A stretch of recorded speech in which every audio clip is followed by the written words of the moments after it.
Rangkuman informasi pilihan dari berbagai kabupaten dan kota di Jawa Timur segera hadir dalam Buletin Jawa Timur. Buletin Jawa Timur.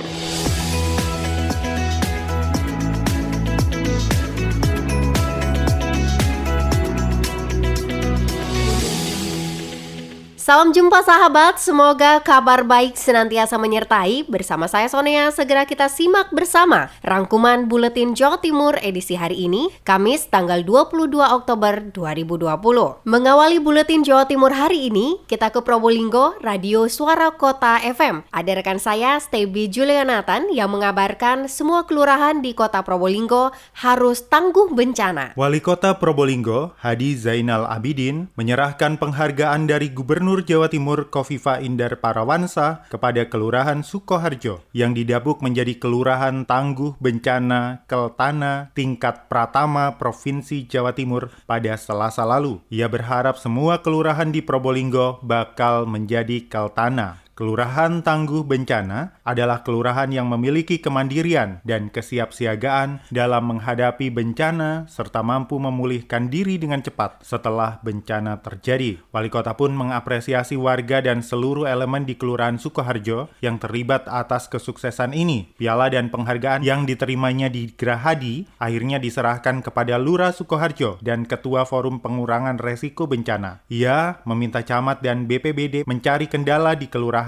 Jika kawasan rawan banjir, maka harus disiapkan sumur resapan sehingga tidak lagi terjadi banjir. Pemerintah melakukan langkah, maka masyarakat pun harus ikut menjaga lingkungan dan sama-sama melakukan yang terbaik. Demikianlah yang diungkapkan oleh Wali Kota Probolinggo, Habib Hadi Zainal Abidin. Stebi Julianathan, Suara Kota Probolinggo. Lalu ada Panji Harto dari Suara Sidoarjo. Dishub Sidoarjo akan lakukan penertiban parkir liar di alun-alun. Sahabat, sebagai bagian dari rencana untuk melakukan penertiban demi keindahan dan kebersihan di alun-alun Kabupaten Sidoarjo, Dinas Perhubungan Kabupaten Sidoarjo akan melakukan penertiban parkir liar yang selama ini ada di beberapa sisi alun-alun Kabupaten Sidoarjo. Bahrul Amik, Kepala Dinas Perhubungan Kabupaten Sidoarjo, Rabu lalu pada Suara Sidoarjo menyampaikan, parkir liar di alun-alun Kabupaten Sidoarjo diantaranya ada di depan pendopo atau gazebo, serta di depan Monumen Jayandaru akan ditertibkan dalam waktu secepatnya. Untuk parkir resmi sendiri di alun-alun Sidoarjo difokuskan di sisi sebelah timur depan Masjid Agung Sidoarjo. Ya, yang jelas itu yang di depan pendopo ya, di sekitar Padepan, terus kemudian di depannya Monumen Jayandaru. Sahabat, Bahrul Amik menjelaskan pihaknya akan bekerja sama dengan instansi terkait untuk melakukan penertiban parkir liar di alun-alun Kabupaten Sidoarjo, yakni satu diantaranya dengan Satpol PP. Sesudah parkir berlangganan resmi berakhir, pihak Dinas Perhubungan Kabupaten Sidoarjo berencana akan mengaplikasikan parkir secara digital. Demikian Panji Harto, Suara Sidoarjo. Berikutnya, Pemkab Gresik berturut-turut raih penghargaan opini WTP untuk kelima kalinya. Selengkapnya, rekan saya Isyatun Hadiah, LPPL Suara Gresik. Silakan. Sahabat, untuk yang kelima kalinya, pemerintah Kabupaten Gresik meraih penghargaan atas keberhasilan menyusun dan menyajikan laporan keuangan tahun 2019 dengan capaian opini wajar tanpa perkecualian atau WTP. Piagam penghargaan yang ditandatangani oleh Menteri Keuangan RI Sri Mulyani Indrawati diserah terimakan oleh Gubernur Jawa Timur Kofifa Indar Parawansa kepada Bupati Gresik Dr. Sambari Halim Radianto di Gedung Grand City Surabaya. Menurut Bapak Bupati, raihan WTP ini membuktikan bahwa akuntabilitas pemerintah daerah benar-benar teruji dan pemerintah Kabupaten Gresik dinilai sangat membanggakan karena mendapatkan prestasi selama 5 tahun terakhir berturut-turut mulai kurun waktu 2015 sampai tahun 2019. Selain itu, disampaikan bahwa prestasi ini didapatkan atas kerja keras dari seluruh pegawai, pejabat, serta doa ulama dan kiai, tak lupa dukungan seluruh masyarakat yang membuat semangat untuk membawa Gresik lebih baik. Bupati Gresik Sambari Halim Radianto juga menyatakan, pengelolaan keuangan yang dikelola pemerintah Kabupaten Gresik mengedepankan transparansi sehingga menyajikan laporan keuangan yang akuntabel, update, dan dapat dipertanggungjawabkan. Saya Syatun Hania dari Suara Gresik melaporkan untuk Buletin Jawa Timur. Dari Gresik kita beralih ke Suara Lumajang.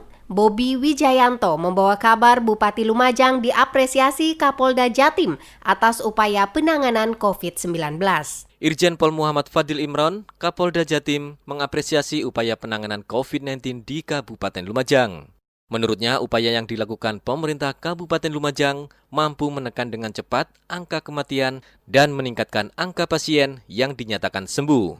Kapolda Jatim saat rapat koordinasi ketertiban dan keamanan di wilayah Provinsi Jawa Timur tahun 2020 di Convention Hall lantai 3 Grand City Surabaya menjelaskan bahwa rakor tersebut bertujuan untuk mewujudkan pilkada serentak tahun 2020 di Provinsi Jawa Timur dengan tertib, aman, damai, dan lancar di masa pandemi COVID-19.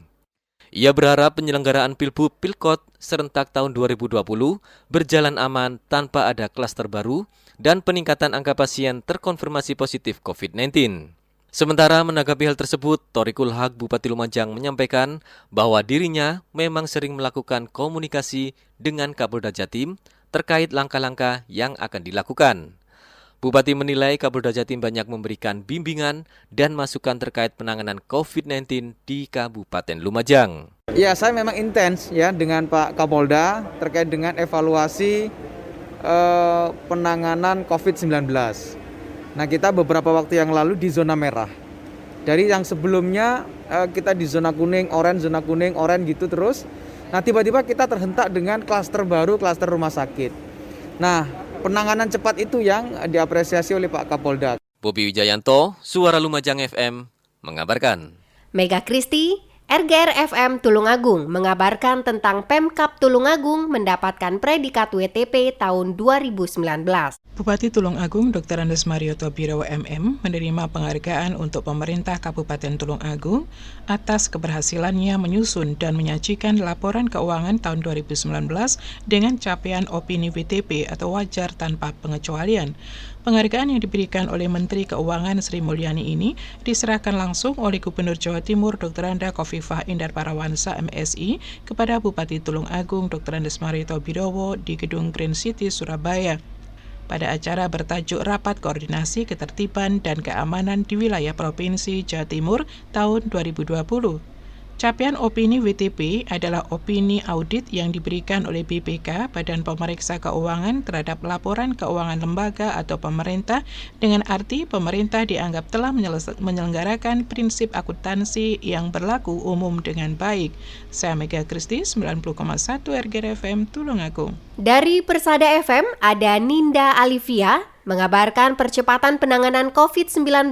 Pemerintah Kabupaten Blitar masih miliki ribuan stok rapid test. Rapid test saat ini terus dibutuhkan oleh pemerintah daerah termasuk Kabupaten Blitar. Meski bukan alat yang bisa menyatakan COVID-19, namun setidaknya ada upaya antisipasi dini penyebaran COVID-19 dengan menggunakan rapid test. Juru bicara gugus tugas percepatan penanganan COVID-19 Kabupaten Blitar Krisna Yakti mengatakan, pengadaan rapid test mulai Agustus lalu sekitar 13.000 alat. Sampai saat ini sudah dipakai sekitar 4.000. Artinya persediaan masih 9.000 rapid test. Krisna menuturkan hingga akhir tahun 2020 sudah disediakan anggaran pembelian rapid test sebanyak 20.000.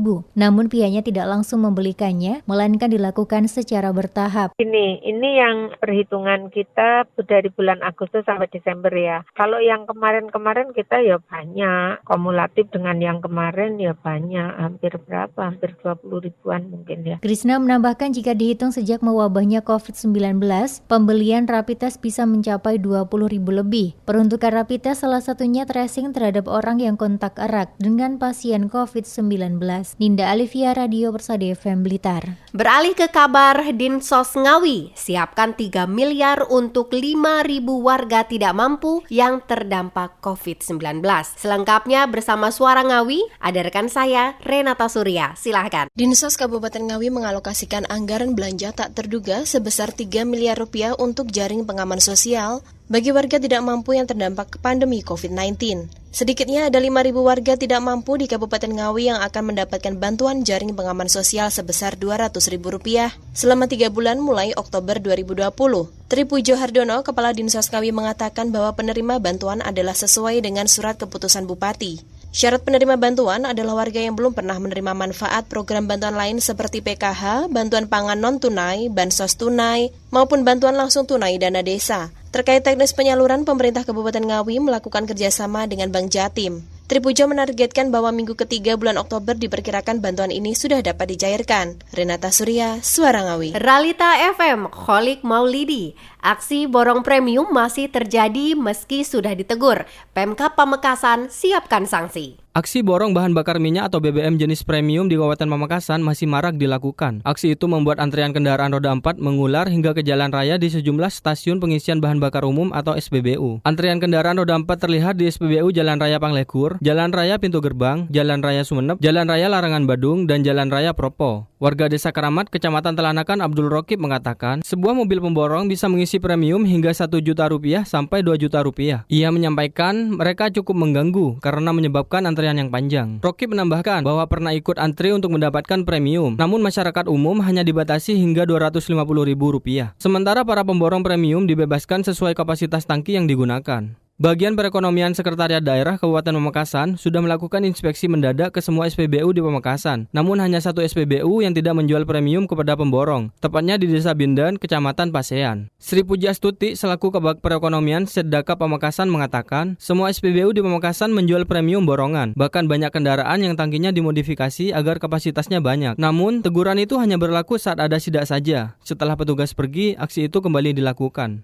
Sri melihat sendiri bagaimana premium yang sudah dibeli, dikuras dan dipindahkan ke jerigen. Jerigen kosong ditempatkan di sekitar SPBU, seperti di gang dan perkampungan warga. Sri menambahkan bahwa telah dibuat surat teguran, dan setelah surat teguran tersebut akan ada sanksi yang akan dituangkan dalam surat edaran dari Bupati Pamekasan. Holik Maulidi, Realita FM Pamekasan. Kemudian di Pradia Suara Tuban, ada rekan saya yang akan mengabarkan tentang Pangdam 5 Brawijaya resmikan Koramil di Kecamatan Grabakan. Yulia, silakan. Pangdam 5 Brawijaya, Majen TNI Widodo Iriansyah meresmikan Koramil 0811 20 Grabakan Kabupaten Tuban, Selasa 20 Oktober 2020. Didampingi Bupati Tuban Fatul Huda serta Dandim 0811 Tuban, Letkol Infantri Filiala Ramadan. Peresmian ditandai dengan penandatanganan prasasti serta pemotongan pita, dilanjutkan dengan peninjauan ruangan. Usai peresmian kepada awak media, Pangdam 5 Brawijaya, Majen TNI Widodo Iriansyah mengatakan, peresmian Koramil Grabakan merupakan peningkatan status dari pos Koramil menjadi Koramil. Pangdam berharap adanya peningkatan tersebut dapat pula meningkatkan koordinasi TNI dengan Forkopimda serta bisa lebih dekat dengan masyarakat. Apalagi saat ini TNI menjadi salah satu garda depan dalam langkah pencegahan penularan COVID-19. Dengan ditingkatkan menjadi Koramil, koordinasi dengan Kapolsek setara sama-sama perwiranya.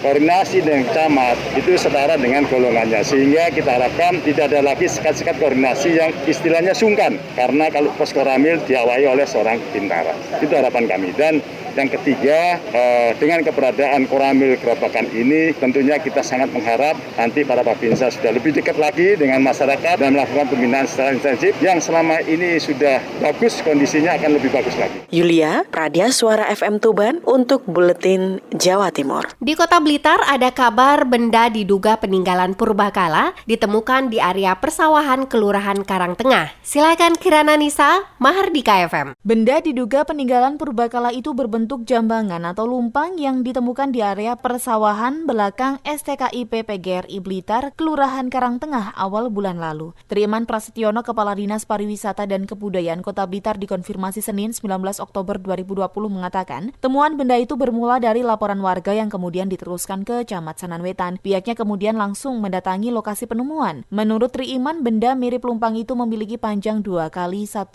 meter dan ditemukan pada kedalaman 50 cm. Selain itu juga ditemukan potongan batu bata yang dilihat sekilas mirip dengan batu bata yang ditemukan di situs Candi Gedok. Triiman menegaskan, menurut keterangan warga sekitar, mereka seringkali menemukan potongan batu bata dengan ukuran yang sama. Namun karena kondisinya tidak utuh, dimanfaatkan masyarakat untuk menguatkan saluran pengairan sawah. Triiman mengaku telah melaporkan temuan tersebut ke BPCB Jawa Timur saat melakukan ekskavasi Candi Gedok tahap kedua. Sesuai rekomendasi dari BPCB agar temuan itu diamankan sementara di kantor dinas setempat. Hal ini untuk mengantisipasi adanya kerusakan yang disebabkan oleh manusia atau alam. Karena tanahnya adalah tanah warga, ya nanti kami minta kepada Pak Lurah sama Pak Camat untuk bisa melakukan pendekatan kepada pemiliknya untuk kemudian kita amankan barang itu sehingga bisa dilestarikan. Triiman menambahkan berdasarkan bentuk temuan itu pihaknya menduga dulunya digunakan untuk orang bersuci sebelum memasuki area peribadatan. Kirana Nisa, Mahardika FM. Terakhir kita dengarkan kabar dari Blambangan FM Banyuwangi ada Rano Prasetya. Antisipasi musim penghujan, Banyuwangi gelar apel kesiapsiagaan bencana hidrometeorologi. Sejumlah personil gabungan dari berbagai unsur mengikuti apel kesiapsiagaan penanggulangan bencana hidrometeorologi di alun-alun Blambangan Banyuwangi pada Rabu 21 Oktober 2020. Pasukan gabungan tersebut terdiri dari jajaran Pemkab Banyuwangi, TNI, Polri, Basarnas, BNPB, dan PMI. Bencana hidrometeorologi adalah bencana yang diakibatkan parameter meteorologi seperti curah hujan, kelembapan, temperatur, dan angin. Contohnya banjir, angin puting beliung, longsor, abrasi, hingga gelombang pasang.